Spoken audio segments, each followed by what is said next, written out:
history and just learn who Bejamneeeeen is. Man, I hope the mic picked that up well. I hope so too. That might be the cold open. You never know.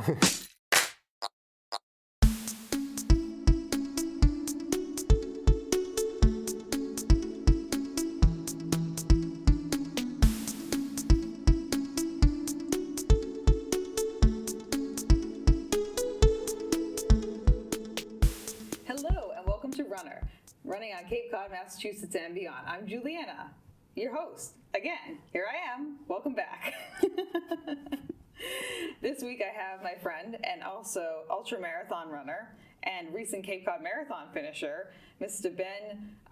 Tell me why did I forgot your last name? Well, there's a lot of mystery about how to pronounce it, to be honest. No.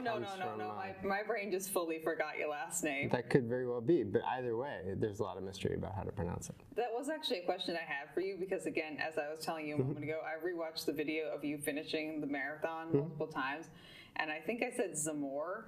Zamore? Is it Zamore is how I would pronounce it. Okay. So Absolutely. But that's different than what my parents might choose, and it's different than what I might choose talking to a telemarketer over the phone. I mean, the telemarketer over a phone is a completely different scenario, you know. Sure.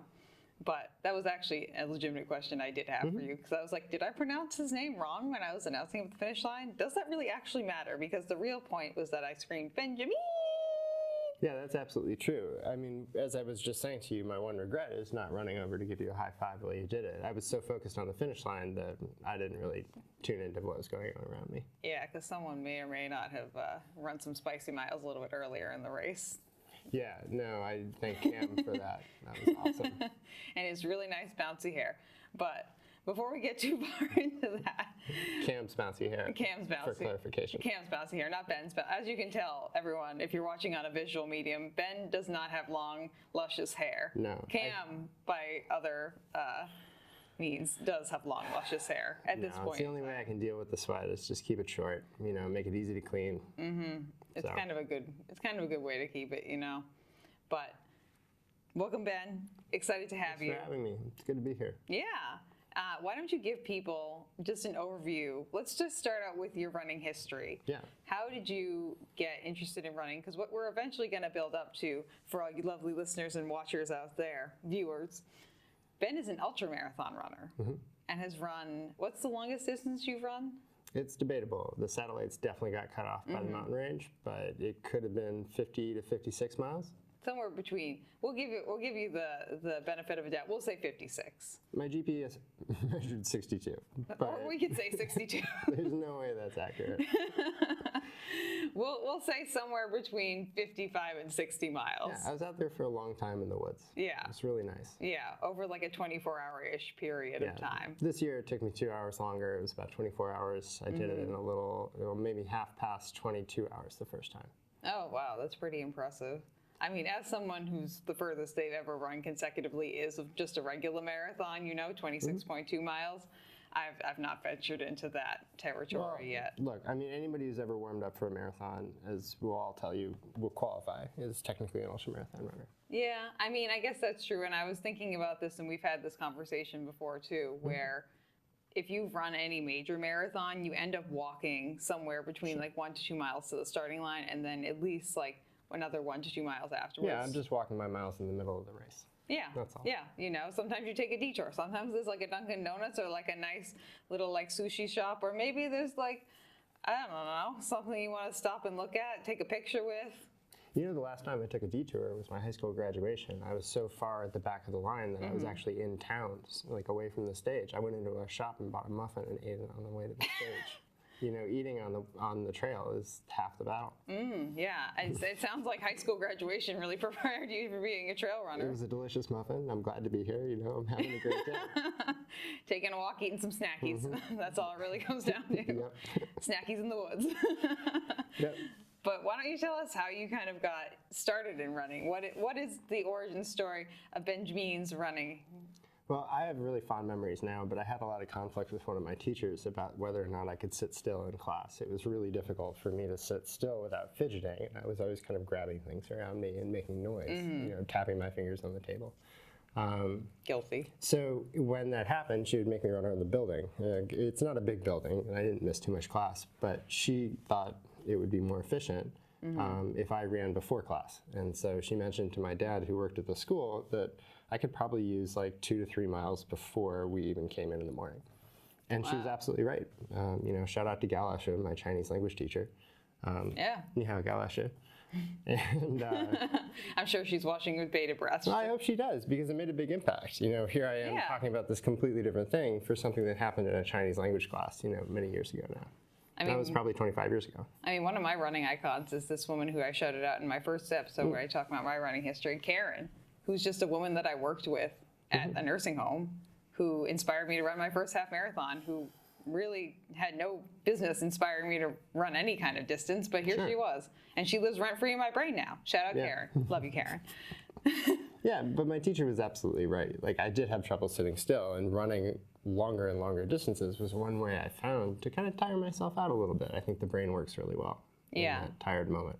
I can definitely identify with that too. One of the things that I've definitely benefited from with running is being able to be tired. I'll tell you what though, I'm getting to the point where, okay, the marathon distance is not pedestrian to me yet, and we've had this conversation, but I used to be able to run like 15 to 20 miles and come home and be like exhausted and take a nap. Now I can run a full marathon. I can't take a freaking nap because my body will not, it's not tired enough anymore. I'm like, grr.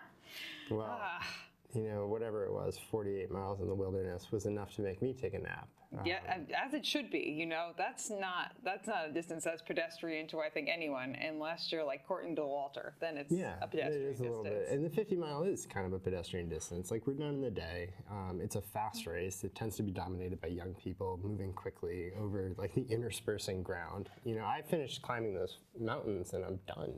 I'm like hiking to the next. You say I like how casually you're talking about this. Like it's just like a simple thing. Whereas like I go out hiking, or like we go for like a really light like basic trail run. I fall like multiple times. I went down a week ago. It happens to everybody all the time. Planning to be falling is half the battle. I know. I'm getting better at just accepting the fact that I probably will fall, given the fact that I'm a klutz anyway. Well, it's your judgment, but, catching yourself in your forearms, I think you did a good job falling into things that weren't going to hurt you. Like, you totally checked it out where you're going to fall. It was fine. Yeah, you just I went didn't over hit that stump. It was next time, It was hilarious watching.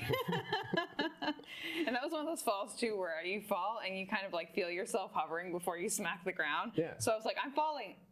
Well, for context, there's a woman and her dog standing about 2 feet away from you. So I also had an audience. Yeah, who I don't know. If they're out there watching, like, we enjoyed that moment, I hope, as much as they did. Like, look at that dweeb falling. There she goes. Boom, boom. Yep. I have a nice scar still on my arm. Look at that. It's very nice. Yeah, I mean, we should talk more about like just scar care and getting plant oils out of skin. Techno is a great product. Yeah, I did use a little bit of duct tape to like get some of the I stand by that. I think name brand duct tape is one of the best like shrapnel removers that you can get. But as we do, Ben, when we're normally having a conversation between two people with ADHD, we kind of took a detour right we there. varied far from the point. You can tell on the trail when you're here because spider webs start hitting you in the face, and you're like, oh, nobody came through here before me. Yeah. It's time to turn around. You're like, oh, man, I think I might have gone the wrong direction. Yeah. But getting back to the main trail, I guess. Yeah, sure. So we're in high school. I start running. If you've ever been to Concord, Massachusetts, the Old North Bridge National Park is this tiny little park. It's not a pocket park, but it's not huge either. And I would run around it in the morning. I would go over the bridge where the Revolutionary War started, and then I would like trot on up the hill and turn around and come back. And it was beautiful. I'd never really been outside. As like a toddler, you're not allowed outside in the morning. Like your parents have a clear vision of where you are. So it wasn't until I had like permission, and actually direction to go out and burn off some energy that I started doing it. And immediately hit all the runner problems, like stomach cramps, shin splints, like I got everything. Yeah. And so that was the experience. It was beautiful, and I enjoyed probably the endorphins that started to come with it. But no, it was really painful. Yeah, I mean, I can identify with that too. But as someone who did the Couch to 5K program and a pair of $9 shoes from Payless, I feel like in that respect, I was low-key asking for it. I have no memory of what shoes I used to do this in. I have like weird connections, as we've learned already, to shoes.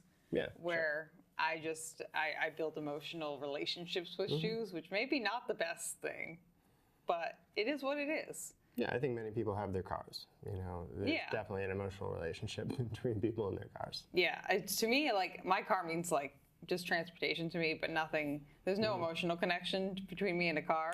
Me and my shoes, oh baby, yeah. I think we're back off the trail again. Yeah, we're back off the trail. But you start running in high school. Did you do track in high school or like cross country? It took a really terrible soccer coach to get me into cross country running. And I had this guy one year who just really turned me off of the sport. And the next year I joined the cross country team and immediately found like freedom. You know, like, that's nice. It's kind of up to you what you do in cross country. If you go out and you work hard every day, you'll do well in the races and your coach will recognize it. And, if you don't, you're like guess these meets are probably going to hurt a little bit more than the people who did any kind of practice. At the finish line, everybody's going to come in a line and you'll be at the end of it. You'd be like, well, that's my memory of like the preseason. I get invited to preseason and I'm running the end of like the long 8 mile, you know, whatever the long run that week is. And the kids in the public school bus go by and just shout like, "You're cut." You gotta laugh, right? Like, unfortunately, there were no cuts. Like they were. I can just imagine that kid's voice too. This little kid with like 5 million pimples all over his face, just like leaning out of like the top of the bus window. Man, you're a cat. I'm like, you know, pegged on the telephone pole 100 feet away. Like, you're just trying to zone in. Yeah, it's not like the most interesting thing. People yell out their car windows at me, but it's my favorite because it's the first. That's a good one though. That's a fun little memory to just like keep in your back pocket once in a while and take out. That's a memory when you're like, probably I imagine like 30 miles deep into a trail run, just like kind of like pops into your head randomly. Well, I remember it because of what happened next. Okay. About a quarter mile later, I got really lost and I was out. Oh no. I was out for quite a while. Oh no. So like the last thing anybody has said to me is "you're cut," and all of a sudden I'm alone in the woods and it's getting dark. It's preseason, so like there's no class after this. Like nobody's gonna notice until maybe 8:30 at night that I'm not where I'm supposed to be. I'm new at the school. Like, oh my god. Anyways, it worked out well. I'd taken a turn at a gate that looked a lot like the gate I was supposed to turn at. And there you are, lost in the woods. Your first foray into orienteering, you know? Yeah, and I loved what happened next. Like, I panicked, first of all, and then second of all, like the next reaction was just taking apart, like, okay, how did I get here? I turned at the gate. How sure am I about the gate? I'm not that sure about the gate. It looked like a gate, not the gate. Yeah. And sure enough, I go back to the gate, and it's like, no, this is not the gate. But in the moment, it looked like the gate. I think I learned a really valuable lesson. I've gotten lost a lot since then, but. I mean, I would imagine. Yeah, but that was the first time. Yeah. I get lost a lot too, but that's just, I have a lot of the directional issues, but I'm getting better at it, you know? Yeah, and I think to all the people who shout out car windows at runners, like you never know what's next in that runner's life. Yeah. So think about what you say. Yeah.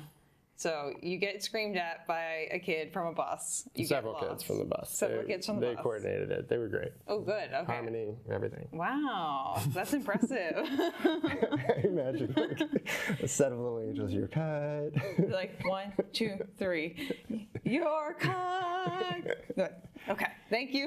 Anyway, the school had a great music program. Yeah, it sounds like it. Wow. The a cappella group was just like spot on. Yeah. So you meet the a cappella group. And so high school running is very much what you expect. Like I don't take it seriously. I don't know anything about nutrition. I'll eat like French fries and go to a meet. And so, you know, understandably, I don't perform particularly well. I mean, I feel like you've kind of come back around to the snackies and running. I've come full circle on food, particularly food while running, you know? Yeah. But in a 5K, you don't really need to.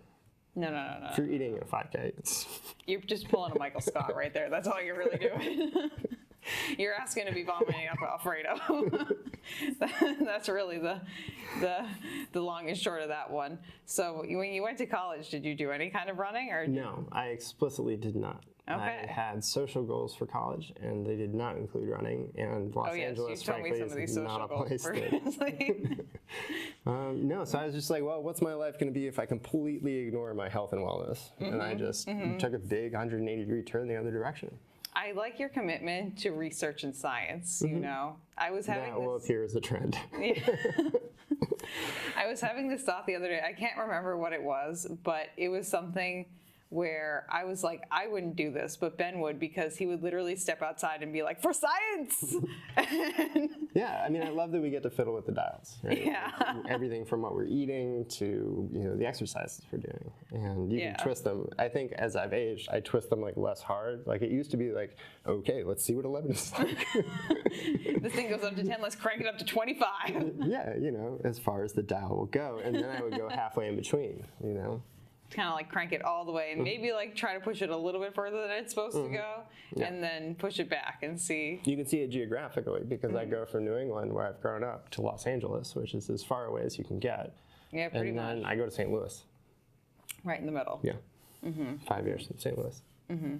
Yeah, you've been a lot of different places. St. Louis is where I started running again, and it's really the Forest Park area of the border between St. Louis City and St. Louis County. Okay.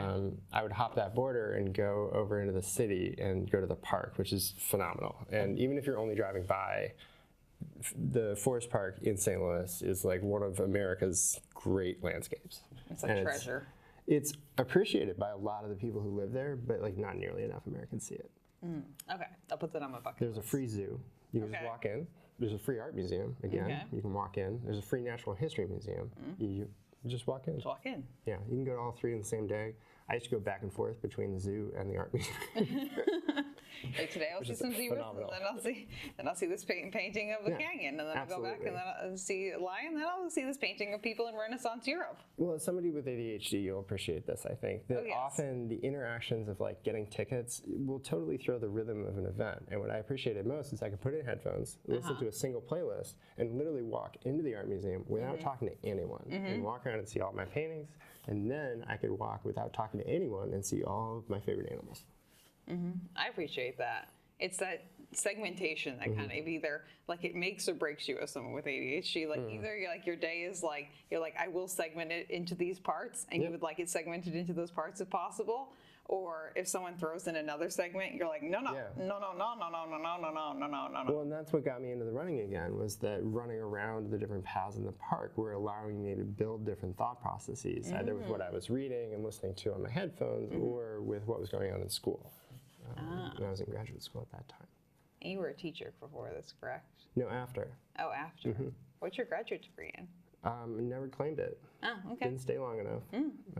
I cut the last semester off, which allowed me to save substantially on my student loans. But will result in my never being an architect in most American states. Although New Hampshire, interestingly, I could. Oh, okay. And actually, if you apprentice with an architect for 7 years, I think consecutively, but I'm not sure. I have no idea. Maybe you just need 7 total years, but in New Hampshire, that's enough. Okay.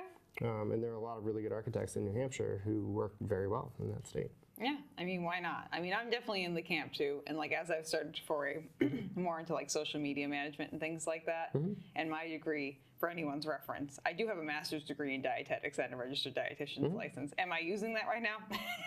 Absolutely not. Well, you are a little bit. A little bit. Teeny, like a very small amount. That is not worth the amount of money I paid for that degree, to be honest. Well, what's hard to measure is all the things you don't think. Like, because you're a dietitian, you haven't gone on a fab diet, right? Like, you haven't gone down all these different things that you've just sort of ruled out. And I think we tend to underestimate the amount that we've actually, learned and applied in our lives. So that's a very I'm not going to let you do it. That's a very smart way to think about it, Ben. Well, here we are.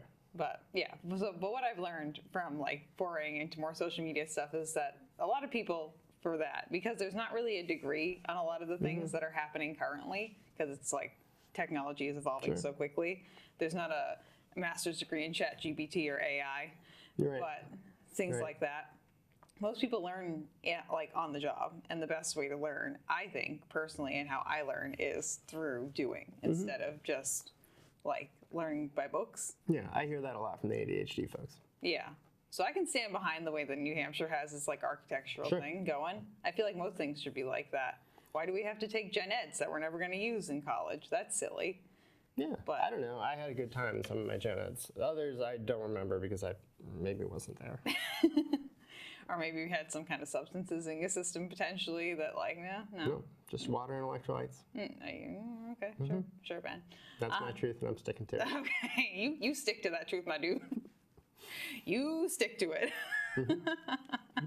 Thanks. But you get out of college, you kind of you turn the dial up to like 25 out of 10.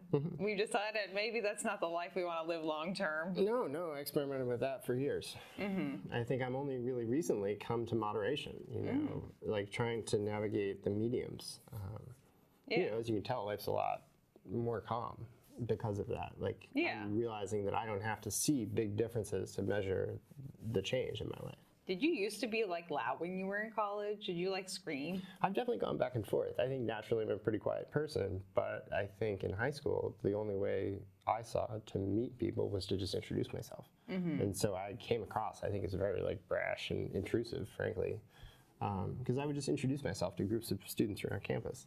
I met the whole school in 3 months, but like, it's efficient, but like, did I give each interaction the quality of attention that I would like? Absolutely not. I don't know how I feel about that. Right. That's the kind of learning experience you have when you twist the dial all the way. And so I think there's a lot of benefit to being somewhere in the middle. Yeah. No. I feel like I've gone like the opposite journey where like I started out really quiet. And I've just really turned the dial, like I mean, all the way up. The way that you found Kurt in this building, I think is a good example of that. You walked around saying his name until he was made to appear. That's usually how I go and find people. I mean, you worked with me for long enough where like, I walk around like, Bejamneeeeen. Yep, that's accurate. One of my best friends, Jeff, knows that very well because we'll go to like conventions together and like obviously there are usually quite a few people at a convention, and I'll literally just walk around and be like, Jeffrey. Until either someone says, someone find this girl's person, or Jeff hears me and is like, I'm over here, Julia. And I'm like, thank you, Jeffrey. But yeah, I don't know how I feel about like loud, intrusive Ben. Yeah, I don't either. I mean, obviously I've gone a different direction since. Yeah, I don't know. I think I'm comfortable introducing myself to people, but at the same time, you want to respect the relationships people have that they're already exercising without your help. I feel like the Ben I know of, like the calm confidence Ben, like that feels authentic to me. I think I've gotten to it. Yeah, sure. There was definitely a nervous energy around a lot of my youth. Which running probably helped to ground. So, you know, another reason to keep going with that. Yeah. So you decide you're done with college. And where are you living at this point? Well, are you still in? Rewind a little bit because I've glossed over a section, which is that during the time that I was in high school, I had phenomenal coaches. Like just some of the world's best youth coaches for running as a sport, not only in cross country, but also in track. And Mark Coogan and Hillary Coder are both just phenomenal teachers of like running, stretching, goal setting. So this was kind of the fabric. At the same time, I was really frustrated because I couldn't go that fast. You know? So, like, I was living on the one hand with incredible access to expertise, on the other hand, like, just... frustration with yourself. Man, here we are, like, midway up JV and just bumping along, like, not having... I have big goals and small accomplishments. That's how it feels. I mean, as the person who's never going to run like a 5-minute mile, I get it, you know. Well, but it pushes me, and I'm actually running faster now than I was then. But it's a lot of like figuring out what's keeping you back, you know, what's holding. Yeah. What do you think was holding you back then? I think I'd had a series of several injuries, and the effects of them had not fully healed. I was not fully aware of the effects of them. Yeah. And I think that these injuries locked up my muscles in such a way that it was impossible to really develop a natural form. Yeah. So, you've seen, for instance, when I'm running, all that roll in my right ankle. Yeah, you got a lot of roll in that right ankle. I've got a lot of roll because my hips used to be in a different position. Like the whole spine above them was kind of curved. That's what you're saying. Yeah. So at several points this gets measured, but I don't really put the pieces together until way later. Yeah. I mean, as someone who has a lot of chronic health issues, like I totally get like finding the pieces as they come along, especially as you get older and are able to kind of like see things for yourself and not be so like just naive as a kid. Sure. But it's that fundamental frustration of just like, why am I working so hard and not going faster? That's what I think motivated me to keep going as an adult. And there aren't a lot of kids, I think, or there are disappointingly few kids on my cross-country team who are still running. Yeah, I've definitely found that because I'm someone who obviously entered running more or less as an adult, pretty much when I was like 18, so largely an adult. and really found my stride in running as an adult. But I don't have any history of running as a kid. So I don't have that as much of a potential for burnout as someone who, say, started maybe in middle school or even earlier running, and then just kind of got disenchanted with running and thus has not really continued. Maybe move to a place for a totally valid and laudable reason that makes running very difficult. Yeah. I mean, I was very fortunate here. Yeah, I always like to say, too, that if I didn't live on the Cape, I probably wouldn't run as much as I do. Oh, man, I would love to live near a mountain. Well, I mean, the mountains are a little bit different. Just give me like a little mountain. A little chinchilla. Well, because if you have a little mountain, you can run up it from every different side of the mountain. Baby mountain. Just, it doesn't have to be huge. I'm not asking for a lot. Just. Wouldn't that be a hill? It could be. I think it could be a fairly impressive hill. An impressive hill or a small mountain. A baby That's mountain. all I'm talking about. It seems like a small ask, right? Like just a little mountain. We gotta go run the golf course hill at some point because I think you'll like that hill. It could be. It's a fun hill. But think how great the golf course would be if the golf course were a mountain. You can probably honestly run around the golf course if you want. It is quite hilly. Well, think how hard it would be to hit a golf ball, and like. I just like to imagine you running through the golf course while people because it's a very high-end golf course, Woods Hole golf course, very high-end. So these people who are a little bit uppity about things are trying to hit golf balls and hoo, hoo, hoo, hoo, hoo. And all they do is see you with your little running vest on and you burn all your reflective gear and you just sloshing down a goo or something and taking a giant swig of water and just being like. Nobody's ever aimed for me, but that does not mean that they haven't come really close to hitting me. Nicole will attest to this. With a golf ball or with Oh yeah, the last golf ball to nearly hit me passed about this close. Really? Yeah, it went right between us actually. She was running behind me on the trail and it went about 5 feet behind me. Where were you running where there was a trail behind a golf course? Scottsdale, Arizona. Oh. Yeah, in the area a little bit northwest of Taliesin West for the architecture fans, which is Frank Lloyd Wright's southwestern studio. Oh, okay. Shout out to Frank Lloyd West. Right. Frank Lloyd West, too. We shout out to you, both of them. Two people with ADHD and a little bit of dyslexia. It's time to give a history lesson on architecture with many names and dates. And it did not go well. I wonder why that happened. Yeah, no, me too. Anyways. But okay, so we're running in high school. We're not running in college. Yep. The dial goes back the other way. Yeah, we moved down to where'd you move down? Well, to and then Missouri? in St. Louis, in the middle of that, the running picks back up again as kind of a mental health strategy, which is important. Which is important, but I'm not yet supporting my running by diet and mindfulness. Those elements are pretty absent. Yeah. I'm bumping along the forest trail in the park, thinking about things that are stressing me out. It's not working yet. This is not synergy. I have frequent aches and pains. I'm not in the right shoes. I'm not in the right clothes. I'm not in the right mindset. I feel like most runners can identify with that in some capacity. Yeah, I can very it's definitely much a dark middle ground. Yeah, that zone where you're I think I like running, but there's some things about it that really just make it not enjoyable. Sure. And a lot of it was, as a dietitian, I think he'll appreciate this, a lot of it was ideas that I had about food, what it meant to eat well, and what was available to me at the time. Yeah. Well, where were we after this? Was it right after college? You kind of maybe struggling along? I'd worked in a restaurant for a year, and that was it was the Bertucci's in Alewife, and I was a delivery driver. And that really exposed me to actual good cooking. It had great fresh ingredients that were delivered every day. I watched people break them down, and I'd heated things as a kid. I'm a great turkey sandwich maker out of the box, but this was the first time I'd ever seen somebody prepare a lot of something. And it was really impressive. They did it all with a wood-fired oven, which is also super cool. And so I watched them for a year, and that got me really interested in food, and also aware that I knew absolutely nothing about food or how to cook it. I think, and this is where I think the dietitian knowledge that you alluded to me having as part of one. Right, would have precluded you from trying to make ketchup soup, which is something that I attempted. Ben. Oh, no, no. I've done all the things. I've shattered glass. Ketchup you name soup? it. Well, it made a lot of sense if you look at the ingredients. You can just do tomato paste. Yeah, but ketchup is free at IKEA, so. Yeah, guess, yeah, sure, why not?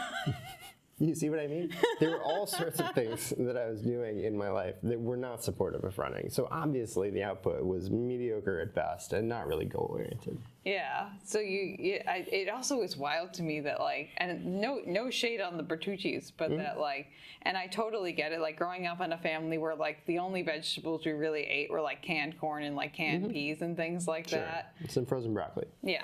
We didn't have that. Like once in a while my mom would make a salad, which was iceberg lettuce, white onion, and cucumber.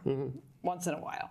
So we never really had like any of that. And then like when I went to college, I actually started like cooking for myself too, as on top. That's what didn't happen for me. I didn't start cooking in college. I'll tell you what, I'm in the 1% of people who started cooking in college. Most people graduate college and in the one... I had less knowledge than I'd started with in food. Well, my favorite transition, just being someone who worked in the dining hall, was getting dietitian training more or less, getting my license and stuff, and then was working in the Framingham State Dining Hall where I went. My favorite transition was the people who like it was that 2 weeks of like graduating and then living at home, that like 2 week span where people were like, oh, the dining hall sucks, the dining hall's terrible, I can't believe they don't have pizza again. And then you go home and they're like, I'd like to make a cheese sandwich and I don't know how to do it. And I'm like, yeah. Don't complain about the dining hall when you literally the development of taste far exceeds the ability. Yeah, they're like, the food today is not 5 stars at the dining hall, and then they go home and they're like, I think I'm gonna make ketchup soup. At that point, you've eaten very few really good meals maybe in your life. You know, you don't yet have aspirations or like the ability to really buy ingredients or the knowledge to know what you're doing with them. This ketchup soup thing is really gonna like make me chuckle. I'm gonna think of it like randomly throughout the day. Well, it's gonna make me laugh real hard. Imagine you're on a fixed budget, right? And you only have a certain amount of money that you're gonna spend on food. And one of the flavors that like keeps me going in life is umami. You know, the sort of salty, almost sweet, soy sauce salty, taste. savory. Right. Yeah. So imagine that you've failed to account for that in your budget, and you have now run out of like anything to do with that flavor. Like, there's nothing in the back of the cupboard. Like, there's food. You're not going to starve. Yeah. But there's nothing in the house. And you've been sitting there for about 2 days eating things which are salty and buttery because you have both of those things, but you haven't had umami. Yeah. And you start to look at that ketchup packet, and it starts to beckon. And and you start to wonder, you know, like, I don't know. This is a little like Campbell's soup. You didn't think like maybe I'll just put this on a sandwich or something like that, or like? No, because I really wanted like a substantial meal. No, I didn't know anything about goo, you know, which is, you know, kind of an alarming cross connection there. Honestly, yeah. And the fact that like for a little bit during COVID, people were using ketchup as a fuel source, which was wild to me. Which honestly, definitely got salt and a little bit of vinegar. I was gonna say, probably some vitamin C. It's not that far off the mark when it comes to like that kind of stuff. There's just some extra stuff in there that you probably just don't want to deal with your body breaking down in the process. Yeah. Well, so anyways, needless to say, I eat very differently now. And that time of like, you know, largely failure was also a time of great experimentation, and I think I exposed myself to a lot of different foods and food groups. Yeah. So you learn essentially how to at least kind of cook something. Yeah, there's some moments of brilliance. You know, microwave brownies and fish cooked with sesame seeds in toasters. That's pretty good. Yeah, well, I thank my mom for that one. The fish in the toaster or the microwave just brownie? how to with the fish fillet, you know, like the olive oil, just cover it and flip it over, sesame seeds and a little more drizzle, toast it. Now you can always do the classic Girl Scout meal. You put everything in tinfoil and you shove it in the oven. That's always a good one. Yeah, well, I hadn't learned that one yet. Well, maybe you should have been a Girl Scout. You know, I was a Girl Scout for kindergarten through when I graduated high school. Learned a lot of skills there. That tinfoil one, that's a good one. Yeah, great vest. I remember the vest. I had multiple vests. And as you being the connoisseur of vests, I feel like I should be the connoisseur of vests when it comes to now that I think about it. I was like, wow, I actually have worn quite a few vests in my time. Puffer vests, Girl Scout vests, so many vests. But you're kind of like, so you're learning about food and fueling a little bit better. Where did that take you from there once you kind of learned how to fuel yourself a little bit better than you had been? Well, you know, in the middle of that, I drop out of graduate school. Like suddenly takes over like all the things I was doing up until that point. Like if I'm going to do them, I'm going to do them in a different way. You know, I'm not going to have the degree. I'm not going to go straight forward and register as a licensed architect. Any involvement I want to have has to be through the business office, and we'll get back to that. But Why do you want to talk about why you dropped out of college? Yeah, I think it was a business decision, and it ceased to be good value for money. I didn't have a lot of confidence that the administration was going to get me to graduate. That they had thought through things to the point where I could arrange credits in a like economically efficient way in order to achieve a degree. And so I asked a lot of people for advice at that time, and one of them was a really successful architect who was doing exactly what I wanted to do. And he's like, you absolutely don't need the degree, because if you want to run a practice like this, the first thing you're going to do is hire your friends who are registered licensed architects. And so your expertise then needs to be in the business of architecture. Oh, okay. And I come back to that professionally later in life. To me, Ben, all the life experience you have makes it sound like you're like 75 years old. We're going to go through 2 other professions before we get there. Jesus Christ. The first one is teaching. Because what do you do? ADHD. Well, there's a little bit of that going on. You know, what do you do with like half of a degree? You know, you have to bank on the knowledge you acquired, and the only things you can really do is teach. And the only people who are really willing to listen to somebody who has half a degree are kids. So I went into teaching. Were you just teaching like general classroom, like everything? Kind of? I taught STEAM. Our goal was to take, creative thinking in the 4-year-old set, and then over the course of elementary school, build that into, like a collaborative group experimental setting, like a lab. So the idea being that kids would use their imagination to think about the results of experiments, which they would perform throughout the course of the school day. And it could be anything from setting up a trail camera at recess to see what a squirrel eats. And they'd set out like several little treats. The answer, obviously, is the squirrel eats absolutely everything that's out there. I don't know why anyone would think the answer would be anything else. I've got a lot of documentary evidence that it just goes one by one. I mean, anyone who's ever lived literally anywhere where there are squirrels, you can definitely attest to the fact that the squirrel will eat anything in its path. Right, but I love that these kids approach me to ask the question. And my job was to arm them with the technology to answer their questions in order to teach them that you can. Kind of give them the skill set and also the tools to be like, hey, you could answer that question for yourself. Yep, absolutely. COVID interrupts all of that. Our plan is to do this over 5 years. We're going to produce a book with it. We have this strategic new direction for the school. It's going to revitalize our student body, and then COVID really hits that administration, like a wall. And rather than choosing to be outside, they choose to be inside. I could have gone on as a first grade teacher, but it would have been a very different program. I was running a 110-person outdoor program at one point, and then I would have been inside all day. And that's what really flips it for me. So I quit, unfortunately, very late in the summer, and go to work on a farm. And you can be outside all day long if you want. Exactly. That was a little bit my thinking. It's also a time where we're isolating from people. And so all of a sudden I'm surrounded by animals. And I think that probably had a big supportive role in getting me through that pandemic. You know, there's nothing wrong with having a cow who's your best friend. Even if they occasionally cause a problem. And shout out to Rhubarb here, because Rhubarb at Crooked Creek Farm taught me that lesson.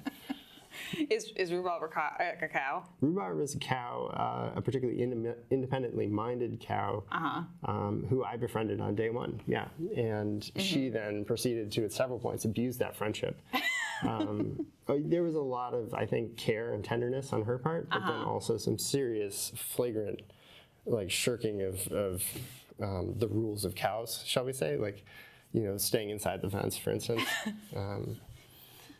So I look back and she's, just taken off running into the fresh grass. And now I have to convince 35 dairy cows that actually they don't want to eat this incredible fresh grass.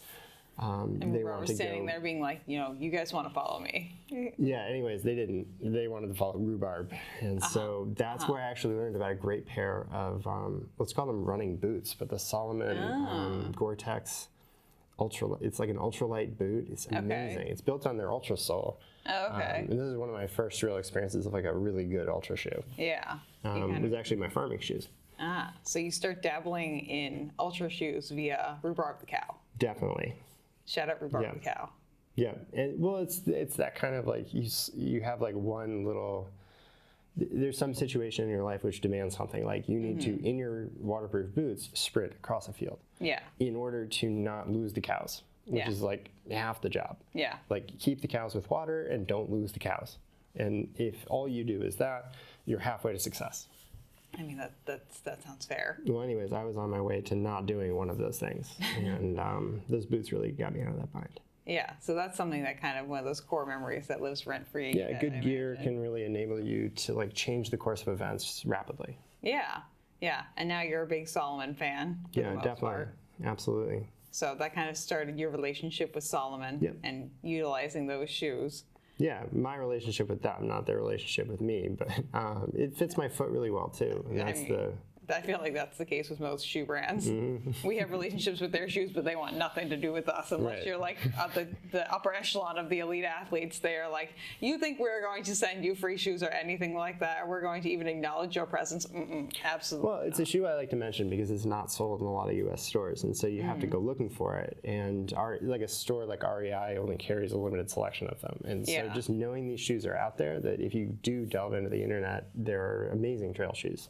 Yeah, I mean, there's so many like weird niche shoes out there. Like, I mean, I'm wearing my Mount to Coast S1s, which anyone watching or listening is probably like, what the heck is a Mount to Coast? It's a road ultramarathon shoe. But it's just a small little brand. There are so many different shoes out there. One, within the bigger brands, and two, just from smaller brands, like say Mount to Coast, or even, I wouldn't call Solomon a smaller brand. No, well, maybe here in the United States, but you know, Puma's a huge company, but their running brand is tiny, at least here. But they have great shoes. Yeah. Ben just ran here in the Puma Deviate 3s. Yeah, they're really nice. I actually just ordered on Mercari a pair of slightly used Puma Deviate 1s. Oh, no kidding. $5.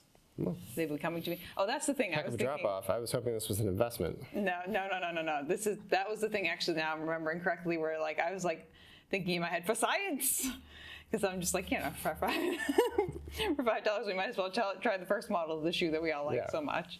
Yeah. So give it a go. I ran in the 2 this morning when I was running with Finn, and I looked on the underneath when I was about to put them on, and there are acorns in both of the foam cutouts. Yeah, and I just thought, you know, good, because if I have an acorn there, I can't have a rock. So there you go. I'm just going to leave the acorns in. That's a good way to stop rocks from getting caught in there. That's, you know, so like there are all these little realizations that pile up, and it's like when you become an ultra runner, it's like you appreciate being an ultra runner at moments when you've picked up your carbon shoe and there's an acorn in the bottom, and you leave the acorn because you've thought about it, and like the acorn's not the problem. Yeah, it's not doing anything bad. No. No, it's going to stop a rock from getting caught in there. You'd much rather have an acorn in there than a rock. I think if the shoes came with acorns. No, this is the pitch you're going to have to make to Puma by yourself. I will not stand behind you on this one. Can you imagine oak trees start growing in the basement? Like the unbought shoes. Only around the Puma section. Only around the Pumas. They're like, well, it's like people whose gutters start sprouting trees. You know? That would actually be pretty hilarious. Yeah. I vote that happens. Yeah, well, the apparel industry is massive, and you know, they are looking for green solutions. So there you go. 10% of their shoe is spandex, and 5% is an acorn. It's a legitimate. Is like made out of it? No, it's just straight up an acorn that we shoved in there. Yep, that's from an oak tree. Yeah. Bob the oak tree. It's carbon capture. It's all the things. Yeah, they can put like 100% renewable energy on that bad boy right there. Yeah, it probably begins to pay for itself. It's the kind of investment I like to make. I'm here for it, you know. What I don't understand is how you tore through the rubber on your TVA2s so quickly. You know? Oh yeah, I like you shredded your Nova Blast this morning, and not just this morning. Those only have like 100 miles on them. That's insane. Yeah. I mean, huge shout out to the Magic Speed 3. Wow, what a workhorse of a shoe. Is it still surviving? Yeah, it's still got over, and it's got like almost 250 miles on it. Yeah, that's how much my Deviate2s now have. Yeah. The acorn's less, maybe about 10. Yeah. I might have to replace them. You can replace your shoes like every like 300 to 500 miles. The acorn probably every like 50 miles, maybe. Yeah, that's how we'll sell them. If we're being generous about it. But you know, you can just get it as the acorn, free replacement on the acorn. I'm going to make some squirrels a day. Actually, 2 squirrels, maybe. Yeah. We'll see. You know, I think the nice thing is that once you're done with the acorn, it's cracked and you can just give it to the squirrel and the squirrel has a nice little snacky. Right, right. So not as opposed only, to my shoes, which my dog eats. yeah. Finn likes snackies too. Also acorns. Finn is Ben's dog. But, okay, so where were we before we... Well, we've taken it up through graduate school, and I'm trying to highlight the role that running has had as like a mental health stabilizer. Yeah. Up until this point, I've been limiting myself by diet and running for mental health because I feel pretty good after I run. Yeah. That's the correlation I've noticed up until now. Okay, and so we're up in New Hampshire. We're Well, with and the school's cows. basically just been canceled, and I'm now working on a farm. And Yeah. I'm not running very much right now, but I am hiking like 14 miles a day to get the cows around. And then there's also just like a lot of physical, milking itself is like an upper body action.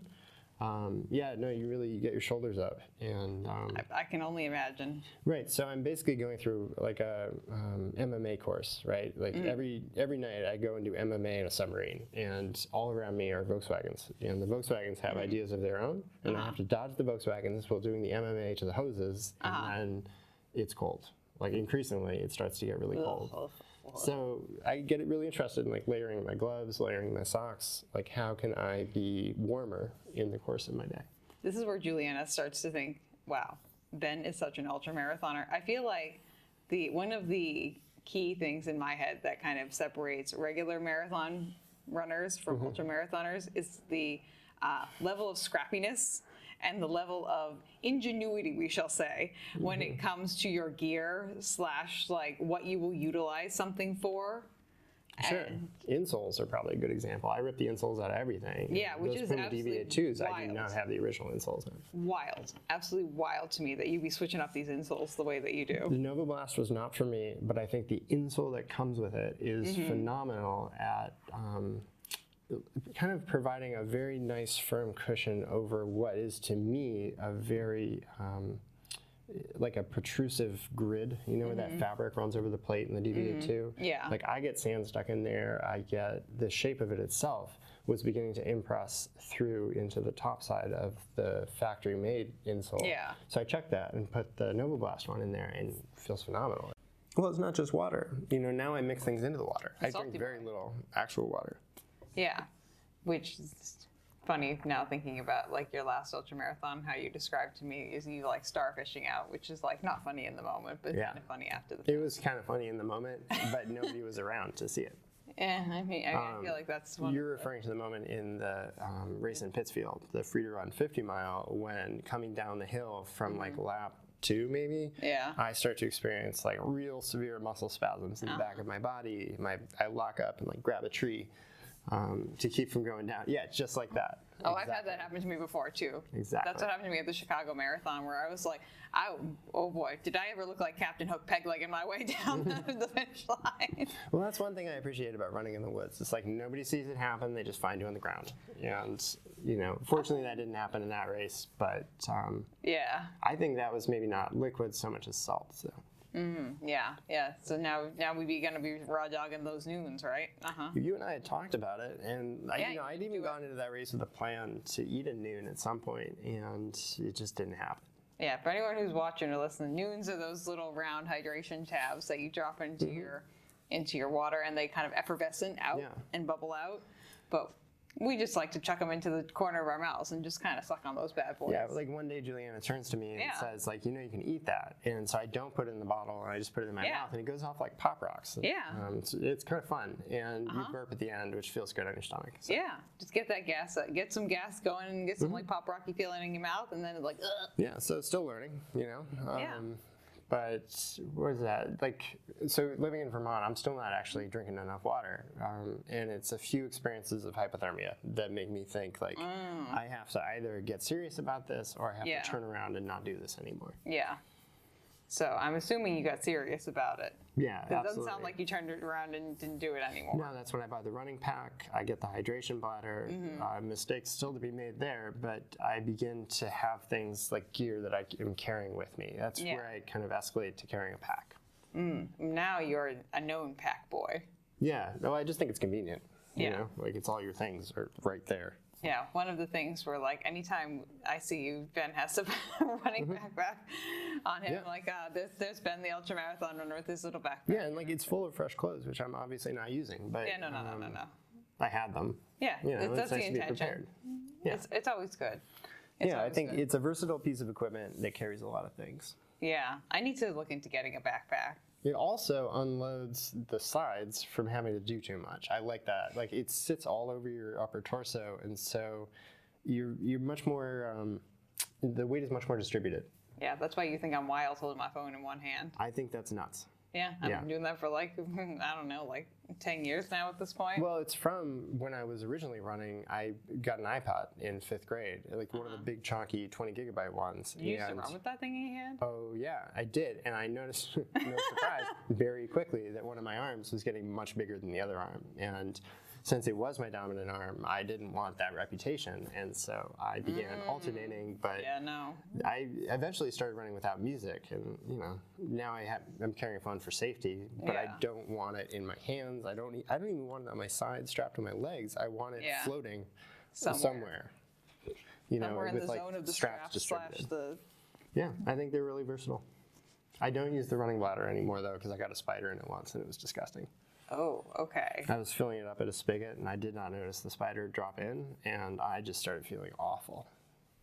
That's the worst I've no. felt running. It's Was just, it like a poisonous spider or something? no, it was just dead, and it just like began to decompose in the water. Oh, ew, Ben. Yuck, I'm, yuck, yuck, like yuck, 8 yuck, miles yuck. from home, and so like some lessons are learned, the hard way, and now I use dishwasher-safe water bottles, and that's why I have like this.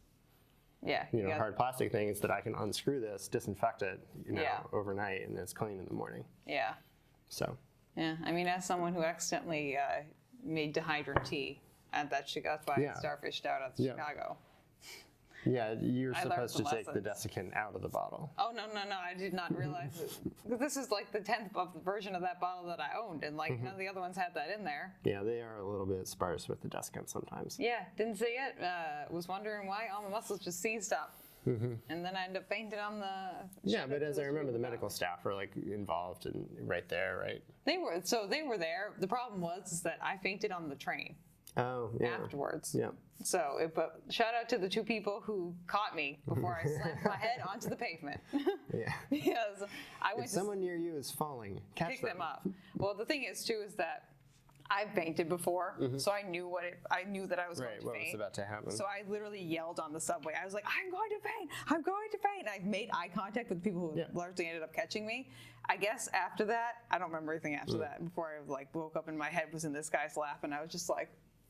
But apparently, I stood up. I went to exit the train and then proceeded to faint forward onto the cement barrier thing right there, the platform. Yeah, public transit, it'll get you. Yeah, then luckily someone caught me, and I said, "Thank you, good sir. I do not have a concussion and a broken skull." Yeah. So that was a fun time, but it's a learning process, Yeah, I mean, you just hope that you make the mistakes in a comfortable enough environment that you don't break something or hurt something. Yeah, I mean, I'm in the mind of like, I feel like with you two, we're like, I'd rather eat shit on a training run than in front of people at a race if I can avoid it, Oh, I went down hard a couple times in cross country. Where like people were around, and you show up with like bruises or bleeding on the finish line, and it's just not a good look. It's like, oh no, something happened to Ben, and everyone's moms are like, oh no, does Ben need help? Can I get him a Band-Aid?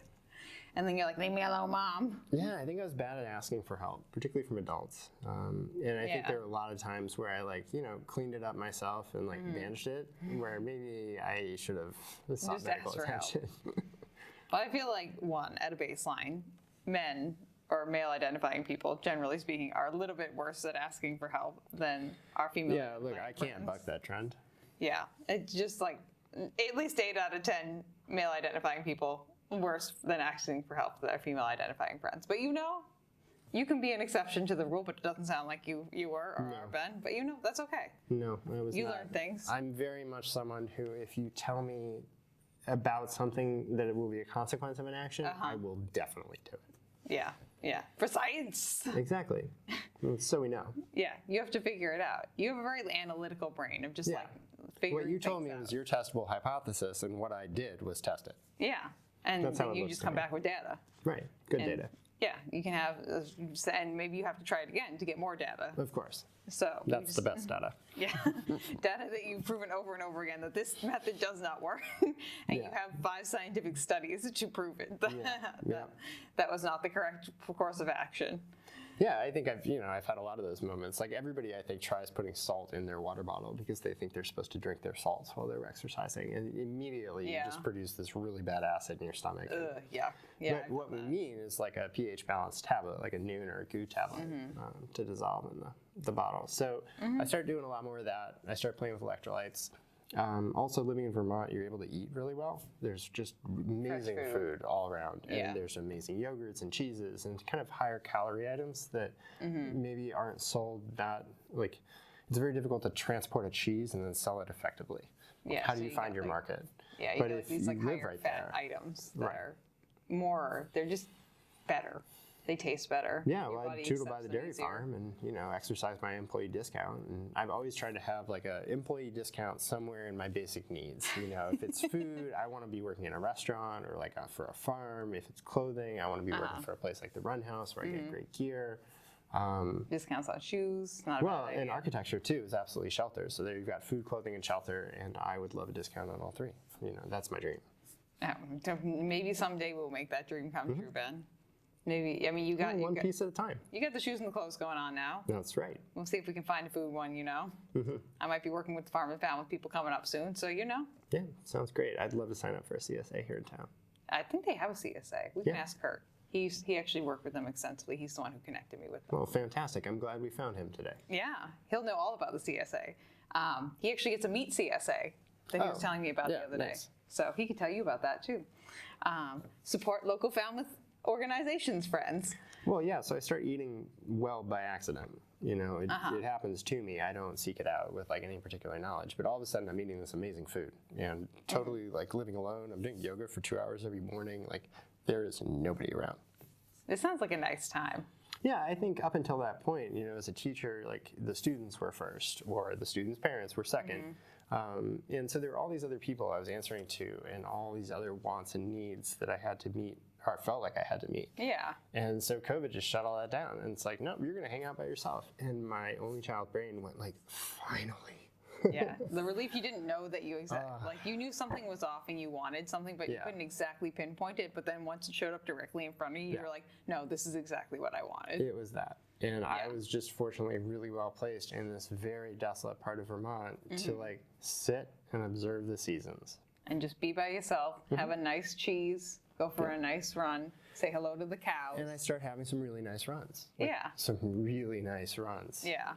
And so I'm up in the marathon distance, like bouncing around these mountains and just getting lost in the woods, and I'm having a great time. And you just do this by yourself. Yeah, I don't do any of the things right. I don't tell anyone where I'm going. I don't have a first aid kit. I don't have I do start carrying a cell phone, but I'm just like not doing it well. I'm sure the reception in the spots where you're running probably is not the best. That's what kills me is the reception is fantastic. The Taconic Crest Trail is like a cell phone dream. Really? You are hit by excellent cell phone signals from both sides. You have 4 bars the whole time. No way. You cannot get lost in the woods on the Taconic Crest Trail. Wow. Okay. Without finding some really friendly people who would like to sell you some yogurt or some cheese. Oh, okay, yeah. So you have like built-in snackies? There are snacks in every direction. Like the first thing you will hit in any direction is like a snack. Cheese shop or something? Yeah. Or like a family farm producing milk for maybe one of the large buyers on the New York side. There's a lot of Chobani up there. On the Vermont side, it tends to be like, small family. The Vermont label has a lot of value. Oh yeah, like Vermont cheese. Yeah, absolutely. There's definitely a marketing component. And there's just really good products too. I mean, if you can get like local stuff, I feel like your whole like food journey kind of speaks to what my one of my thoughts as a dietitian is that your environment is extremely indicative of how you eat. Yeah.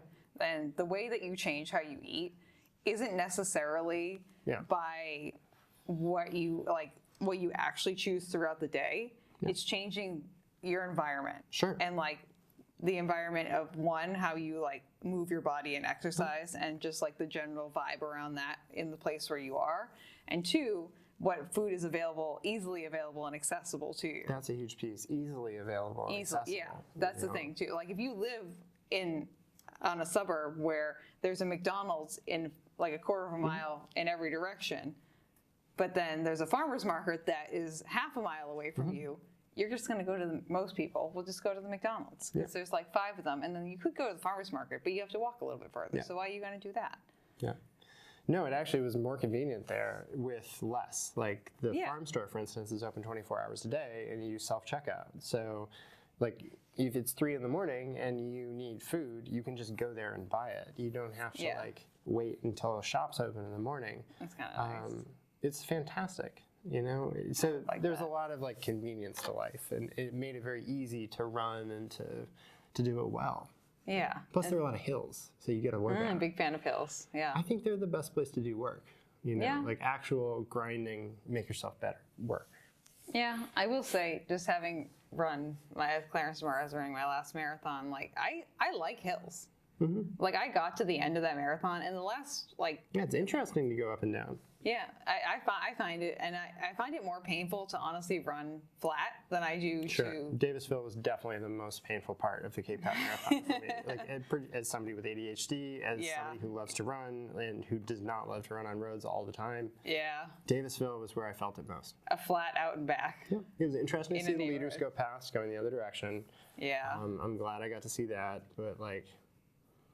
If I could mentally fast forward through that portion of the race, that would be it. Everything else was nice though. Yeah, the year I ran the Chowder Challenge, I don't know how familiar you are with the roads in Falmouth quite yet. I don't know if you've made it out. You probably haven't then. Okay. So if you go a little bit further down past Davisville, you're going to hit, I believe it's, people in Falmouth come for me, I guess. Menahut.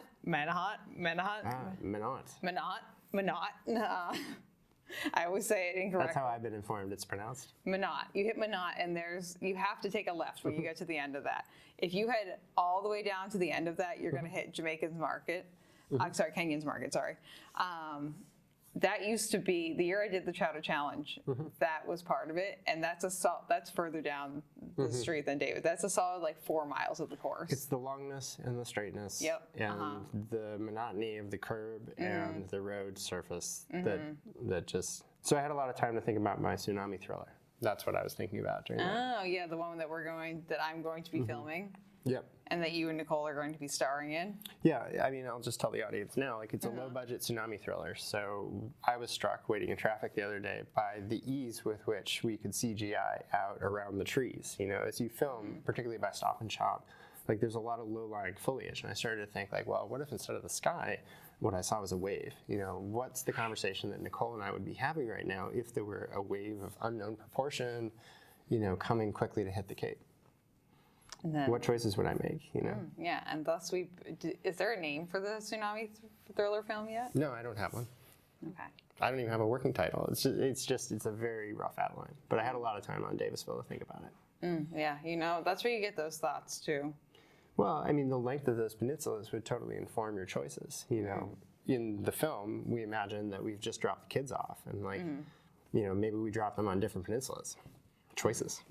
Many choices. Kind of like. Just to be clear, I'm not choosing between which kid. I'm choosing which way to go to them, and I also don't actually have children. So. Yeah, so there's a little bit less of a moral consequence than it seems from this outline of the movie. But you know, it's all good.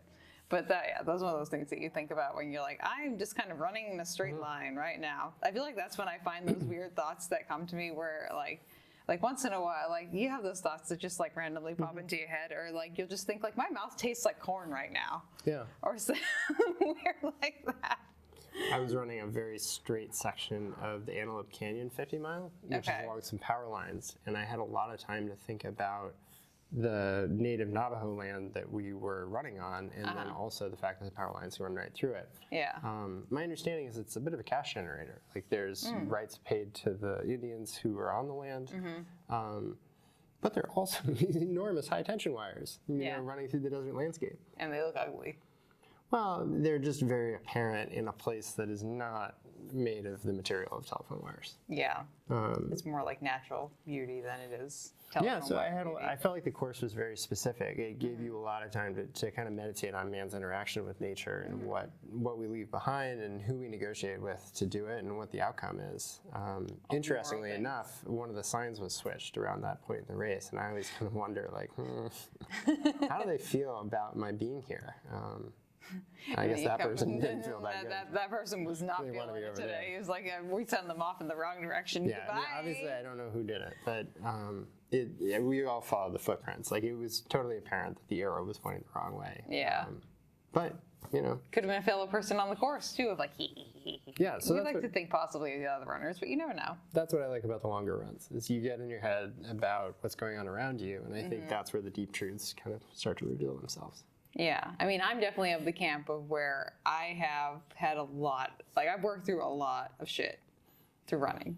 Right, and during the action of running. Yeah, when I've been out running. I mean, even the last like couple of weeks, I've just like worked through a lot of things mentally where I'm just like, oh, okay, where I have like little revelations. They don't have to be anything like mind-blowingly big. I'm not going to solve world hunger or anything over here.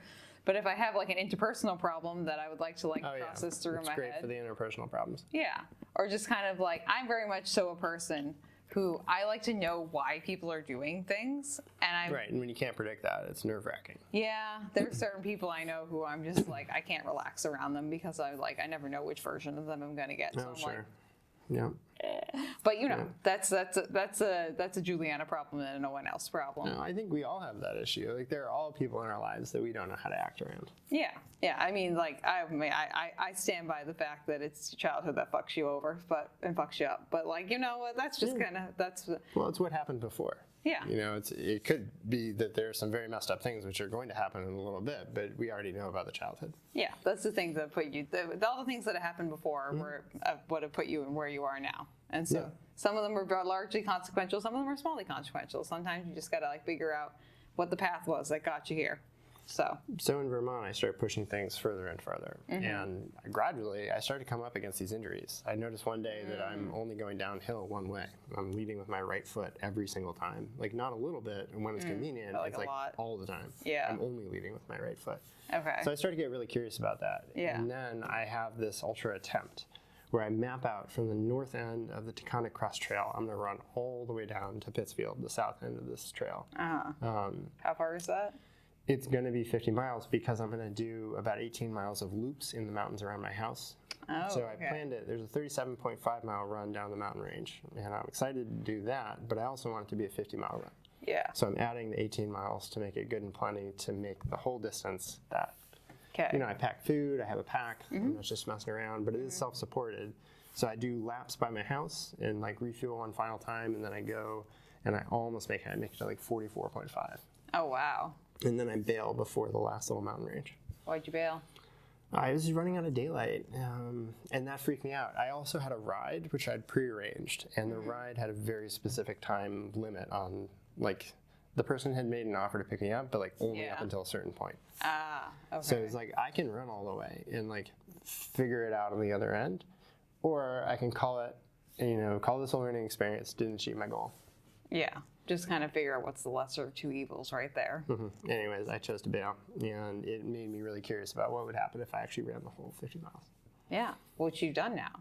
Right, but only after working for a year in architecture, living in Boston, struggling to find time to run around a corporate job. You know, like I worked for a year for an architecture firm in the South End, running business analysis for them. And it was very much a desk job. I was in Microsoft Excel every day. I was answering math problems. That's such a hard turn from living on a farm up in Vermont Yeah. to going to Boston to work a desk job. Yep. What was the reason for that? A friend came up and asked me to do it. And so I came down and pitched his boss on like what I would do for a year in his company. And then we did it. Yeah. Just knowing you now, Ben. Well, it's teaching continued. You know, it's very much like, okay, so it's a successful company, right? And they have a need to improve their business systems so that they can spend less time trying to communicate and miscommunicating with each other. So coming in, figuring out what the systems of communication need to be, and then teaching everybody how to communicate, or when to communicate, or what to communicate about, to make it a really efficient, well-moving, well-oiled machine. I feel like the analytics side of that job fit you perfectly, but the desk part of it. That was easily the hardest part, was sitting still at a desk from, we had very specific hours, and I had to be there at 8:30 in the morning, which I, frankly, between us, never made. Also between us, Ben, not surprised. Yeah, no, it just was never going to be my thing. Which, I was there by like 9, but anyways. As the person who is like, I know myself extremely well at this point. I'm 5 minutes late to literally everything. Corporate structure was hard, and the relative physical monotony of going, it was an intellectually breathtaking job, and I'm really lucky to have done it, but physically it was disastrous for my health. And so leading that job, as you're experiencing now, you have a lot more time to think and also to run. So that's where I had 2 beers and signed up for the Dicker Johnson. Which I feel like is the beginning of the modern ultra running era in my life. Yeah, I feel like this is the Ben that I've been introduced to. Yeah, is like a variation on this guy who is sitting at his desk in Cambridge outside Harvard Square and thinking to himself like, oh, this is a race near my house. I should just sign up, click submit, and then scroll down the page to the elevation profile. I'm like, oh. It's going to be a different couple months than I thought. Yeah, the same person who signed up and ran the Cape Cod Marathon in the week of was like, I should look at the course. Well, you made a very helpful course video, and so actually I feel like I learned the most through that. Honestly, most people, it was funny because I had a lot of interactions because Kathy obviously came on this podcast, and Cape Cod Marathon, as you will attest, very flat. Comparatively speaking to any other marathon out there, especially an ultramarathon. That said, I underestimated the hills, and I want to go on the record about that. Well, I will say, so a lot of people said, thank God I watched that course video because there are rolling hills between Surf Drive and Knobska Lighthouse. Oh, yeah. And a lot of people, that's where I was running with Cam. Yes, and a lot of people also don't realize that, yes, there is the Falmouth Heights Hill, which if you're running the Falmouth Road Race, because you're running it from Knobska towards Falmouth Heights, you take the Church Hill down. They don't realize, if you take that bad boy up, oh, it's steep. That's what got me. That's what got me coming back. I definitely walked from there. Yeah. And I was just fortunate that I'd already banked enough miles with Cam that it averaged out to an okay time I was happy with. Yeah, the year I did the Chowder Challenge, we moved things around on the course a couple of times the last 5 years. That used to be around mile 20. And so you'd hit the Falmouth Heights Hill twice, and then you'd come back and just to keep you honest, you'd hit the Church Hill around mile 20. Yeah, it kept me honest. But I was running in some very nice shoes. Courtesy of someone named Byron at Puma. Yes, Byron. Yeah, he's also the Brooks rep too. Shout out Byron. Oh, interesting. Yeah, thank you very much for the shoes. Yeah, saw him in the coffee line. Surprised me. Didn't recognize him. He's like, he recognized me. I didn't recognize him. Yeah, the Puma Fast Star was a lot of fun, particularly when Cam and I were going fast. And that's one of those reasons I don't mind. It was a terrible idea to run 6:40s or whatever in the first in the middle half of marathon. Objectively, bad idea. But a great memory that I will treasure forever. And sometimes you just got to figure out, is this bad idea worth it or is it not? It sounded like it was. I always hear Yoshi in my head from Mario Kart, here we go. You know how he said it? He had a very specific way of talking. Is it Yoshi who says that?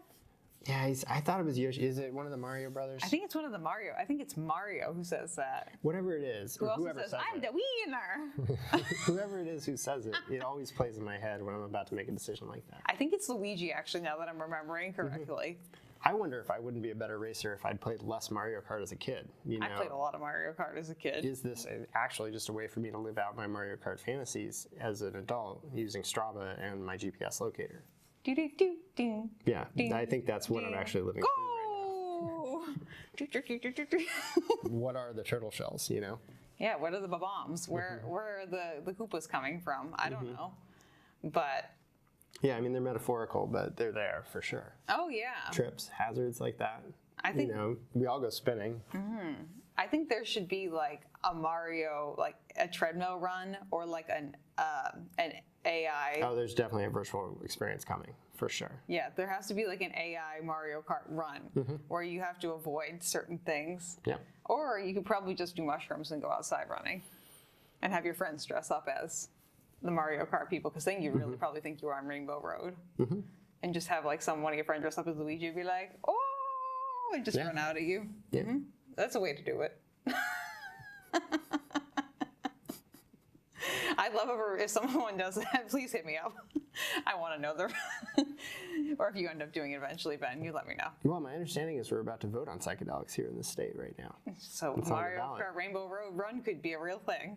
Yeah, I can't see a lot of folks signing up for the experience of running well under the influence of the mushrooms, but... Well, we'll just find you a nice little, like, path that you can run in circles on, and then, like, me and Nicole and a few other people can dress up as Mario characters, and we'll just kind of throw things at you. This race is already happening. It's called Ghost Train. It's in New Hampshire. Oh, yeah, Tasha just ran it. Yeah. No comment on the mushrooms, but I've heard it's a great race. She had a good time. I think she ran like 60 miles. So shout out Tasha, one of our local runners, who did a great job. But okay, as usual, we've derailed again. But so you start running more organized ultras. You come out of Boston, you quit your job there. And Well, I run Jigger Johnson, and like it doesn't go as badly as I feared. Okay. Like I actually have a really good time. I go faster than I thought I could, and place just well enough to start the feeling in the back of your head, like I could do better. yeah, what if I took this seriously? Yeah. And so Jigger Johnson on paper is how many miles? Is it 50? It is billed as a 50-ish mile event. 50-ish mile. Okay. I just didn't know what the paper reporting was on the mileage. I think we're all clear that just the paper reporting probably doesn't accurately reflect the experience. I know, but if the people, whatever they are saying, Look, I mean, it's if you go on the serious website, climbs.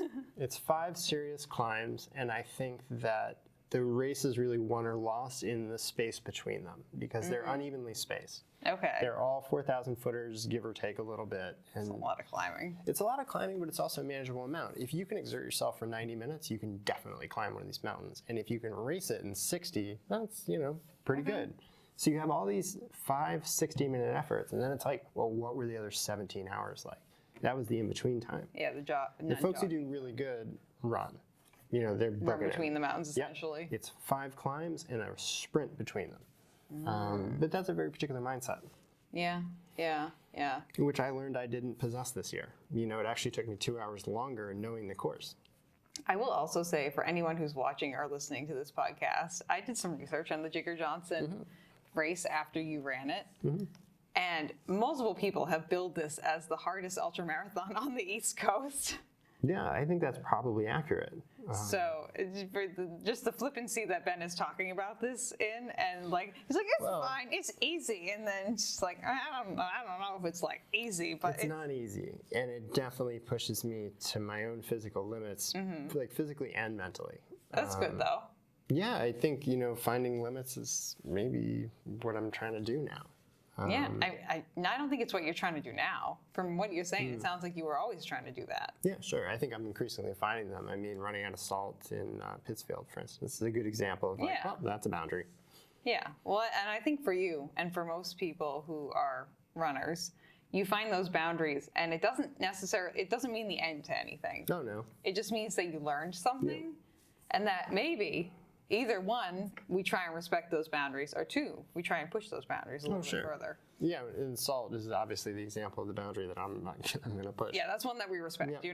That's a non-negotiable. Well, it's a non-negotiable, but it's also something where I'm going to push past it by just doing it next time. I'm going to create a routine which gets me past this problem, which I've now faced. And knowing the problem's there, create the routine, done. Yeah, I hope. Yeah, the non-negotiable is not intaking enough salt. The thing that you can push past is how far you went. Sure.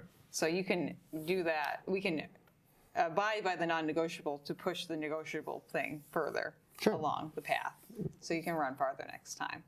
Yep. And just kill And it hopefully out there. faster, which is the fun thing I was doing in that race up until that moment, was running a little faster than I'd pushed it in the past. Yeah, you said were you in first place at some point? I led for a long time, and then a guy passed me, and then another guy, and then at that point, And then I was not going to do another lap. So. Yeah, that's a bummer. Yeah, I mean, it's a bummer that I don't get to know, but also I'll definitely go back next year. We had a great time in Pittsfield. We went to this place, the Dream Away Lodge, which if you're in the area is like the best place.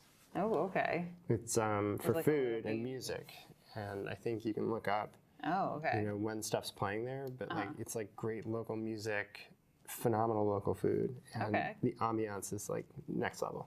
Okay, noted. I don't know the next time I'm going to be in Pittsburgh, but Pittsfield. Pittsfield. Pittsburgh's lovely too. One of the two, you know? You never know. Yep, Pittsburgh's phenomenal. The people are great. And Pittsfield is just as nice. Very different, but also Different nice. vibe, but also a nice time. So you ran Jigga Johnson that one time, Yeah. the first time, and then at what point did you move down the Cape? I stopped running again a little bit because I have this job in a wood shop that is like, it's very far from where I'm living, so I have to commute for a long time.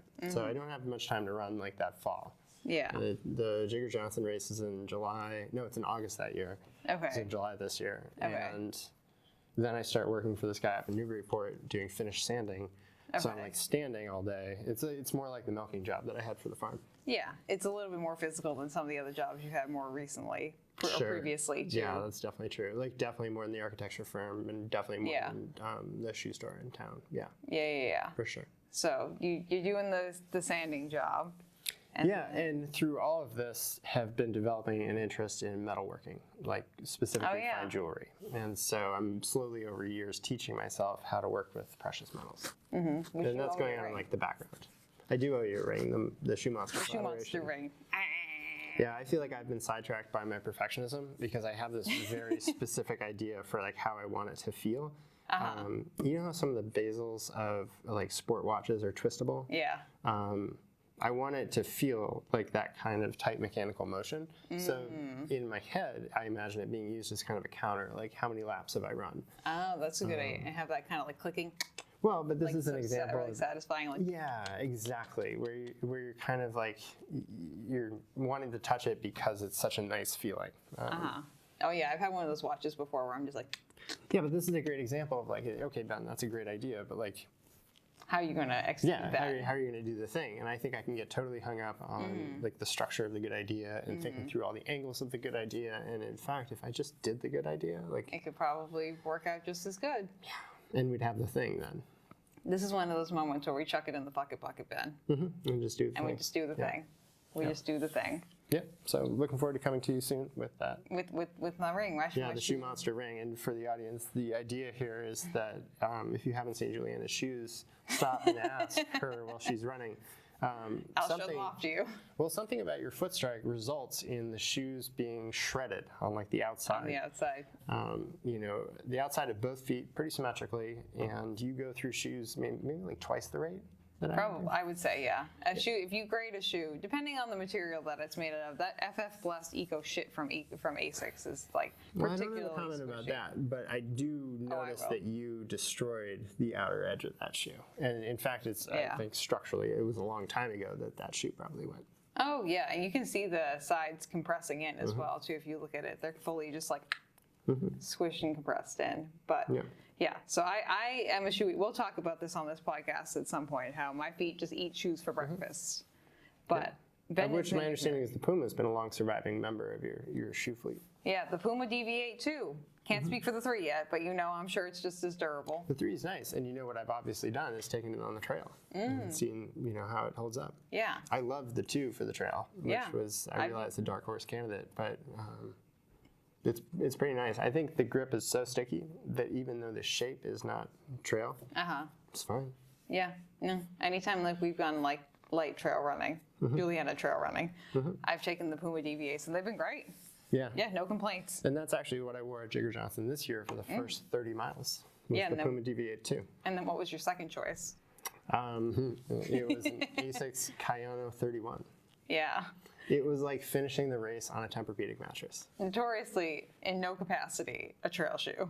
Nor am I someone who typically wears supportive shoes. Like Yeah. I'm not someone for the dual density foams. I wear neutral shoes. I supinate. And it was purely an exercise. And like, Can I do it? as you say, chuck it in the fuck it Chuck bucket. it in the bucket bucket. Right. Uh-huh. So that's where I put it, and it was actually a great way to finish the race because the race ends coming down Mount Tecumseh with like these stairs. They're just monotonous. They're long. I've seen people run them at like a 6:30 pace. I'm not That's there. terrifying. So for me, at the end of the race, the experience is like bam, bam, bam, all the way down. Yeah. But with the Asics on, no problems. You got a big old chunky platform that Yeah, you squish I it had through. this big pillowy shoe, and again with the rubber, the Asics grip is good enough that like I didn't slip around that much. Yeah. I went down once in both shoes, but neither time was like Detrimental. It was pea stone with the Pumas. Like I entered a chute going down a boulder at speed and like predictably fell backwards, and then Which would probably proceeded to happen keep in going. any shoe. Right. I dodged it the year before in the Solomon Speed Cross 6, which was a great choice. It was a really good choice. Okay. Like a 4 out of 5 stars choice. Okay, 4 and 5 stars. And it was so grippy that at that moment I didn't fall, which is why I didn't have a memory of falling, which is why I was running so fast at that point. Okay. So the Solomons did too good of a job. Well, not too good of a job, but Yeah, very good job. exactly. No, and that's the problem I start getting into with gear is that the gear does too good a job and protects me from the realization that I would have had if I didn't have the gear. You know, you can take enough water to get yourself into some serious trouble. Yeah, that's true. There's a lot of gear out there too. I don't think people realize just like how much there is and what a variety there is. And I feel like that's a conversation that we can have at another time too. Sure. With newer runners, is they're just like, what shoe should I wear? Which shoe do you choose to use? What and shoe why? do you choose to use? And it's not quite as easy as, oh, every runner should be wearing this shoe. Sure. Or like, as the connoisseur, Ben, I would say, of wearing a shoe for its unintended purpose. Yeah, maximizing its unintended gifts. Exactly. Wearing a trail shoe in a store, wearing a road shoe on the trail. Yeah, you're referring, of course, to the 2 months I spent in the Brooks Cascadia 18, walking around the carpet of the run house in Falmouth. I'm actually back to using that as a store shoe after racing in it in Pittsfield. Oh, okay. It was phenomenal. I'm also glad that I broke it in a little bit because I think it does have a rather stiff sole. I mean, I would think it has a rather stiff sole, but I don't usually run in shoes. I'm finding that I kind of like the stiffer, like firmer, snappier shoes. I think there's a lot to say for them, yeah. Yeah. There's a lot of crossover there with trail shoes, too. Yeah, I need to start looking into some trail shoes because I'm pretty seriously thinking about running that 30 miler in the spring. So yeah, both the I'd be flirting Deviate and the with it. Cascadia have that nice little half plate. One's plastic, one's carbon, but you know. I found out I have a pair of Rickons in my closet that I've never worn. Oh, nice. I might try those. That's a win. Yeah. Nothing like a closet shop. Yeah, I went closet shopping the other day. I was like, wow. I don't know why I haven't, but they're my size and they've never been used. And I said, That's the experience I had, except I didn't find what I was looking for. I went closet shopping, but it wasn't there. Well, I mean, last time when you were like kind of cleaning things with your mom, you found me a really nice camera stand. That was a nice that's true. time. Yeah, that came free with a Panasonic camera that I got a long time ago. Oh, yeah, it's very nice. We used it for the Cape Cod Marathon live stream. It's awesome. It was was like great. a Circuit City 2-for-1 or something. That was great. I have it at my house now. It's a nice time. So, but you did Jacob Johnson once. You're experimenting with stuff. You moved down the Cape. Well, we moved to Arizona first. Oh, okay. Nicole gets that job working for the Arizona Diamondbacks, and I go out with her to write. And I spend that time doing absolutely nothing but like writing, running, and eating, and I'm sleeping also. You have your own book, correct? Or do you just have your friend's book that you've ghosted? No, we have so far the one that I published with Eric Wilson, which is Nothing Happens Overnight. Yeah. I edited that book, so it's all his words, but the editing was extensive. So rearranging all the parts, getting it to flow as a narrative. Yeah. That's all work that I did on that book. Yeah. So I would call you more of a secondary author. On that work, yeah. No, this would be more me sitting down and writing my own fiction. I just felt like I had a lot of experiences from the workplace where I was never going to talk about these things in actuality. Like I don't want to name names, I don't want to say what happened where, but I did learn lessons from it, and I want to share that in a narrative form. Is this book published? No, not yet. I haven't finished it yet. Oh, okay. That's what's going on right now. So, like, I work in the store during the day. Yeah. And then I split my time. Gold on the one hand, and then writing on the other. It's been phenomenal. I mean, I'm definitely someone who does very well with like hunkering down and just hitting the routine for day after day after day. Yeah. So we spend 10 weeks out in Scottsdale, and I get to do just that. Nicole goes to work in the morning. I have the house to myself. I write, I never hit my goal with word count. Yeah. But writing is the operation of the morning, and then I go running. And like running around Scottsdale is just beautiful. Yeah. So that was great training. Do you have like a time when you want to finish your book, or like how far along are you on your book right now? So I have the overall structure, like the narrative plot, I feel very good about. There are sections within it where I know roughly what happens, but I haven't completed like the dialogue or Actualized everything quite yet. Yeah, I feel like I've spent a lot of time. Nicole calls this incubating, right? Like I have the thing, I know how it all fits together, and now I'm incubating on each of these 3 parts. And you have to take action on one of them at some point. Yeah, I think it's also been great to like let time pass. Yeah, well, I mean, the book is really, it sounds like to me, only on a time frame if you put it on one. Sure. What struck me about publishing Eric's book, we went through Amazon and it was virtually painless. Yeah. And he had copies in his hand relatively soon afterwards. And for reference, this is a disabled individual who's telling his story. He narrated it to me and I wrote it down, basically, is what happened here. But he, like us, has severe ADHD. And so he narrated it to me in this incredible order where, like, it came out like an onion. And so what I was left with is like these layers. And it's like, well, you know, I sat down with him every week for a year, and like not everybody's going to go through that. So there had to be some condensing and some cutting and some pasting. Yeah. But they're all his words, and it's a pretty cool story. I need to read that. You sent it to me a while back, and I haven't read it yet. Yeah, it's available on Amazon. It's called Nothing Happens Overnight. It's by Eric Wilson. And yeah, it's just a story of growing up in North Adams with his disability is that part of his brain is dead. It's just not functional. Oh, okay. And so in particular, it's the part of his brain that helps us cycle down from anxiety. So when he experiences anxiety, it's like level 10, and it's for days. Wow. So that's debilitating. It definitely has been. But he's also overcome it. And I think one of the things I appreciated about listening to him tell his story was the linear growth path that he views his life. Like, it's all about your mindset and how you view your life. Yeah. For him, his life has been every day is better than the last. That's a good mindset to have, I feel like. You know, he definitely has rough days, but on the other side of that, I think he'd say he learned and loved the people around him. You can only run the mile you're in. Yeah, very much an example of that in practice.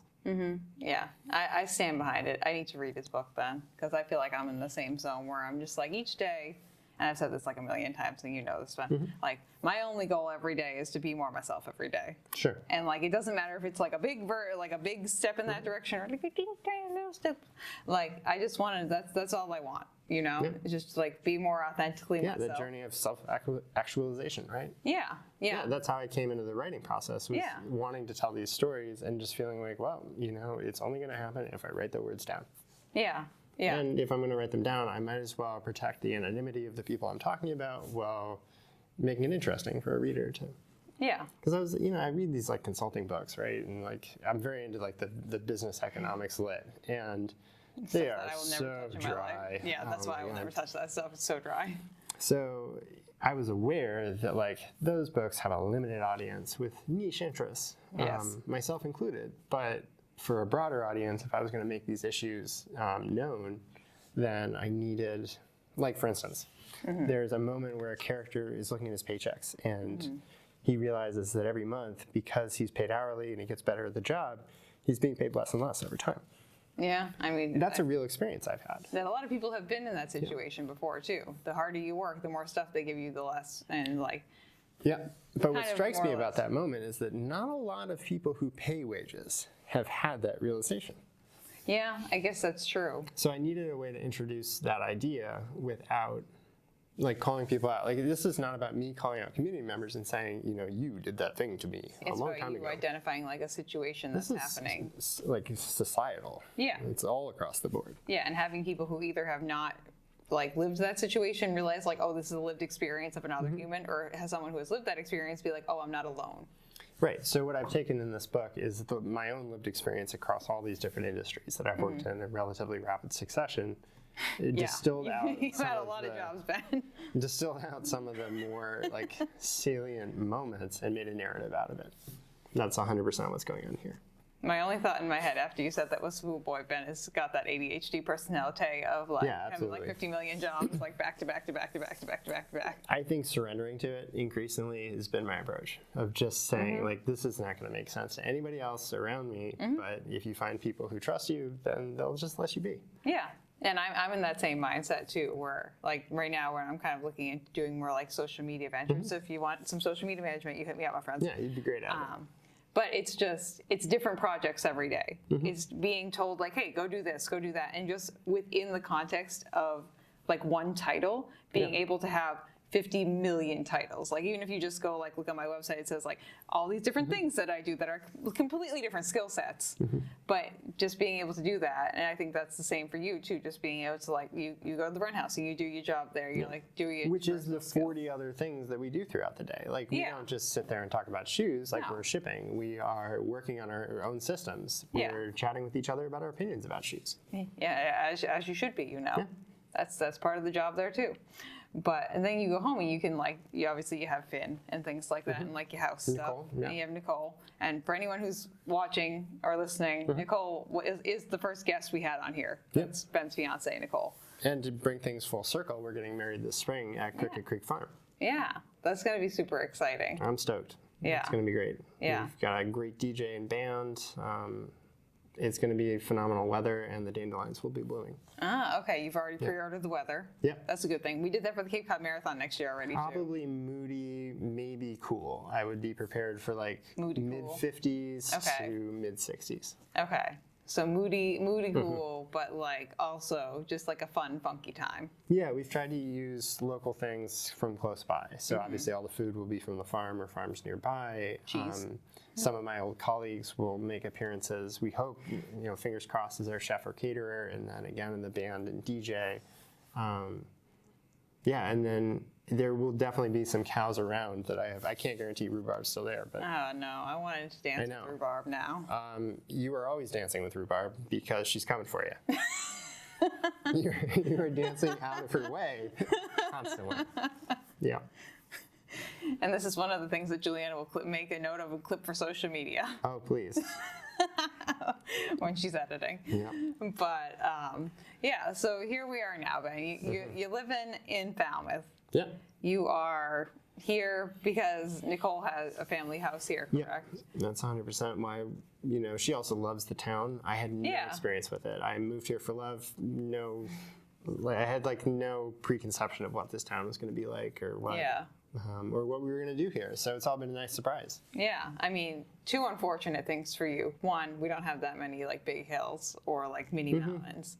And the second one is that I live here. So now you have to deal with me yelling at you. Yeah, which has been fine so far. And I have a job which has me going up and down stairs constantly while being paid by the time that I'm there. So I view it as like a gym workout. I go in and people like interrupt me with questions about what shoes they should buy or what gear they should wear. But I was working out. Yeah, you're like, I will stop and help you, but rubber bands, stretching, like some mild yoga. I would not be surprised to find me in like some downward dog back in like the men's pants section. I'm just around, like. I'm just around. Well, because in Arizona we noticed that like I had taken this to a level, or I'd taken running to a level where I was able to negotiate like hazardous situations or. Situations where you're planning complex routes, that kind of thing. In such a way that I was in danger of endangering the people around me. Like if somebody came with me to do this, and my pacer fell pretty badly in the first Jigger Johnson, which led me not to run with pacers after that. It can be kind of scary to like bring your friends into this thing you're excited about, and then through no fault of their own, like they're in a dangerous situation. Yeah, I mean, I feel like any distance above the half marathon, honestly, is kind of like that too. I don't like, if I'm going to run with someone for a full marathon, unless they've chosen, unless like by proxy, because you know how I am, and like I'll go and I'll make friends with like a tree. I'll make friends with a rock. Like I go and I run like a marathon or a race. So even in Japan, I found people who speak English to speak to and chat with. But like, unless you're someone I know who has run a full marathon or whatever the distance is that we're going before, I don't want to arrange to run a race with you. Sure. It's always caution. Yeah, especially if it's a full marathon.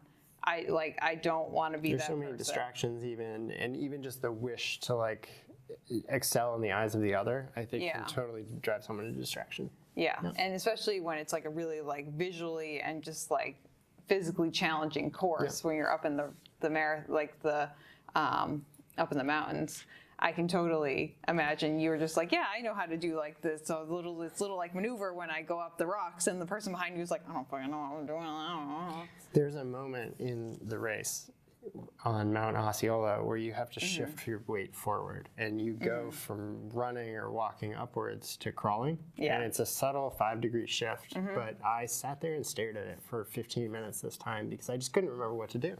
You're like looking at the trail and it goes up so steeply that you begin to kind of curve back on yourself and you lose all track of like gravity, which way is up. But the trick is get it down on your hands and just scamper. So next time. Yeah, you know for next time. That's really all that matters. I'm excited to see how I can do in this race next time. Yeah. Yeah, I think it'll be fun. I think it'll be a nice time. I'm much more focused on the race between the mountains now. You know, at first you look at the mountains and they're overwhelming and it's like, how do I break these down? Now I look at the space in between, like, okay, when I get down from the mountain, it's not going to be what I want to do to go run. Yeah, it's a mentality. I feel like any race distance that you run, especially if there's like different terrains that you're navigating, or that the course is just like vastly different on different parts. That's what was great about doing it a second time, though, was like those mentally taxing moments of being really lost in the woods are vanishing because you've got your data from the year before on the map. You can look at it, and you've just been through it, you know. Yeah, and you have a strategy. Yep. You troubleshooted it the first time. Hancock Notch. I have no idea. I think that's the one. We should double check that, but it's brutal. I have not a clue in the world. Well, it's before the last 2 mountains, and you like, you know, it gets dark at some point while you're in this like little crevasse. The crevasse of darkness. Yeah, that's what it was like the first time. And then the trail goes out, and like the trail just vanishes. It's like there are boulders which are continuous, but you have to like weave across them in an S curve, and now there are things growing up between the boulders which weren't there before. Yeah, see, this is why I have not forayed into like your level of ultra running yet, because this just feels like outside of my breadth of what I'm like capable of at the current moment. We could get there. I never imagined I would get to a point in an unmarked race where the trail disappeared. Like, I didn't sign up for that, but when it happens, what are you going to do? Like, you're in a race where they drop you off furthest from the finish line, which is where you parked, and you run back to your car. So like, if you give up, it will take longer to get home. The fastest way is just to suck it up and like keep going forward, because it's virtually the same as like officially dropping out of the race and like going around and all that. Yeah, so you might as well just not drop out. You might as well just keep going. You might as well just keep going. I mean, I've had a lot of those thoughts too, especially the like, oh, I'm closer to the finish line than the starting line than the finish line, so we just keep going no matter how much pain you're in. It's all the same conversation from my first day at preseason when the kids are yelling, "You're cut." Like, those are the voices in their head. Nothing has changed, but I feel like we've grown a lot. I feel like it would be quite a tragedy and quite a problem if you had not grown past like middle school version of Ben. Oh yeah, brutal. that would be an issue. Yeah. But you definitely, I feel like you're someone, and I know that you're someone who just learns as they go. Yeah. And you're always collecting new data. Yep. Very Ravenclaw. That's the dream. That's the dream. But it definitely is something that, I don't know, I kind of admire about you a little bit. Thanks very much. It's a good thing to just like, and I know it makes me laugh when I get the from you, because I know that's just your brain collecting data. Yeah, I registered it. Yeah, he's like, Well, I appreciate how open you are and how you get me outside of my bubble or underneath my rock, you know, out from underneath my rock to talk about the things that are going on around me. Yeah. No, it's helpful. I really appreciate it. Thank you. Yeah. Well, we all know that I'm a verbal processor, and that's why I kind of like having a podcast. And I feel like your book that you're getting out there is my version of that is this podcast. This is something I've marinated on for a good 7 years. And really just wanted, like, ever since I moved down here to Falmouth and got involved with the running community, I've wanted to start this podcast. It's cool that we have these facilities. Like, this is amazing. Yeah, the Falmouth Community TV people, shout out. It's a great community resource. This is a really professional setup. I mean, we just walked in off the street. Like, I ran here. Yeah. You know? Yeah. I had a towel down, but, like, I was sweating a moment ago. Yeah, you should see the other studio they have. Kurt can probably show This isn't even the nice one? This is Studio B, I think. I think Studio A has a full kitchen and a full, like, green screen that we can use. It's too much. No, it's a fun time. I'm a Studio B. That's more my jam. Yeah, it's more like the little bit lower key, like studio. Yeah. But it's nice to like be able to like follow that passion and be able to just have that thing that you're just like, I want to express all the feelings and things that I've had over the years. And I'm lucky to be supported in that. You know, you've mentioned Finn at several points, but Nicole is a huge part of the stability with which I'm able to encounter the world around me. Yeah. Finn is a huge part of the instability, which constantly rocks my Finn the dog. expectations. Yeah, Finn is a wild doggy. Well, he's a year old. You know, he's a Greyhound Lab mix. He's got more energy than I do, certainly. The amount that dog like runs, and when I say run, like we mean like run, like 7:30 to like 8-minute mile pace, probably. Yep. Run For miles. Yeah, like is wild to me. Well, he does nothing but eat like optimal food, sleep, hydrate, and run. He drinks no alcohol. Like he uses no recreational drugs. Yeah, he's not eating keeps fast the food or perfect anything. schedule. Yeah. Yeah. He's got a good like routine going. So he's inspiring of like, well, man, if you got out of your own way, like what are all the things you could do? Well, and just think about the support crew that he has. He has a really great support crew. Right, too. and then you look back and he's pooping in the trail. You know, and it's just like, oh yeah, you're a dog. Oh wait, this is not another human. This is a not dog. a scientific experiment in my running abilities. Like you're a dog, and I'm walking with you. I'm very interested to see how Finn's personality evolves as he gets a little bit older. Yeah. Just for the fact that I've had my dog Myrtle almost 5 years now. Yeah, and it's just cool to thinking watch back. them age. Yeah, just thinking back to where she was when we first like were getting to know each other, and how she is with me now. And also how her interactions with other people besides me have changed. It's definitely a really cool evolution to watch. Every dog relationship has something to teach you about the world. Oh yeah. And also the more time Myrtle and I spend together, the more I'm like, yeah, we're the same thing. You and I are the same being. Yeah, you grow together too. I mean, over time, you get more and more maybe like or unlike your pets. I think we're both just very much the same, and like we're very excited to see people. She like sees people, she's like, ah, and I see people, I'm like, ah. So it's just kind of like the same vibe. Yeah. Well, yeah, whatever's natural. And we're both like goofy, ditzy people who just like kind of like bumbling around, be like, boop, boop, boop, boop, boop, boop, boop. So you know, that's just kind of how it is. But okay, I feel like we probably reached the crest. Yeah, we've come full course. Like this is it. We're at the end here, Ben. Or the middle. Or the middle. We're here in the middle. Here we are, in the middle of the table, of the TV screen, of your TV screen, if you're watching this from home or YouTube.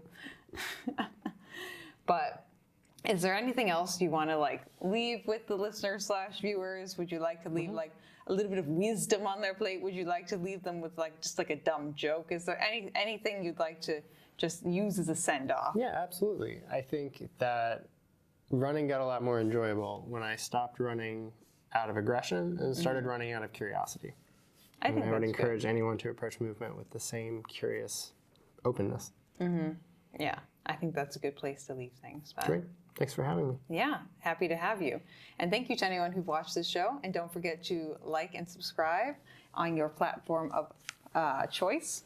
And don't forget to follow us on Instagram at runnahpod. And you can leave us an email at runnahpod@gmail.com if you have any questions, queries, anything for Mr. Bejamneeeeeen. Please don't email me. No, they'll email me. Yeah, they can email you. Tell me about their emails. They'll email you, and then I don't want to email. Then I will let you know if there's anything else. I don't want to ever email again. Ever. I think Jack and I had this conversation on the last podcast. I think I have 7 or 8 emails, honestly, that I moderate currently. I'm just like, but this is why I'm the one who's kind of dipping into social media management, and you're the one who's dipping into solo book writing. Yes. So yes, it is a great match for my personality. yeah, and I like what I'm doing too. And people's feedback from the Cape Cod Marathon has only enforced that even more into my psyche. So, but thank you everyone for watching, and we'll see you on the next episode of Runnah. And then, thank you for listening to this episode of Runnah. This podcast is edited, hosted, and produced by me, Juliana Coughlin. Brought to you in part by the Falmouth Running Club and the Falmouth Community TV Station. If you'd like to connect with us, you can find us on Instagram and on TikTok at runnahpod, and you can send us an email at runnahpod@gmail.com. And our original theme music was brought to you by the one and the only wonderful Jeffrey Hutton. And keep up the great work. I'm proud of you.